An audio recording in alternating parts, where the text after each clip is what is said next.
555533.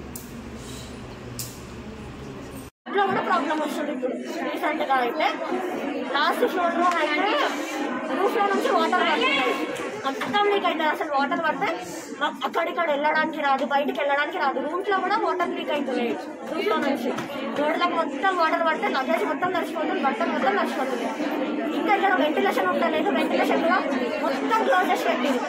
గాలి వస్తున్నాయి, మొత్తం క్లోజ్ చేసి పెట్టిరు. ఆరేసుకోవడానికి కూడా వేస్తారు. వాటర్ వచ్చి ఏదో మొత్తం అట్లా చేస్తుంది. సంవత్సరం అన్ని ప్రాబ్లమ్స్ అండి. వాటర్ రావు, ఫుడ్లో మెస్, మళ్ళీ డస్ట్బిన్స్ దగ్గర ఫుడ్ మంచిగా క్లీన్ చేయరు. 3-4 డేస్కి ఒకసారి తీస్తారు. వాష్రూమ్స్లలో శానిటరీ నాప్కిన్స్ అవన్నీ తీసారు. 3-4 డేస్కి ఒకసారి తీస్తారు. అవి కూడా బయట తీసుకొచ్చి పెడతారు. ఫుడ్ విషయానికి వస్తే మొత్తం వాటర్ లాంటి రైస్ అనేది వాటర్ తీరు ఉంటాయి. కర్రీస్ అన్నీ నాన్ వెజ్ అయితే అసలుకే బాగుంటుంది. నాన్ వెజ్ ఉన్న స్పూన్ వెజ్లో పెడితే, వెజ్లో ఉన్న స్పూన్ నాన్ వెజ్లో పెడతారు. తాగే వాటర్లో కాక్రోచెస్ వస్తాయి. మొన్నైతే ఇట్టే కొట్టారు ఏకంగా డ్రింకింగ్ వాటర్ దగ్గర.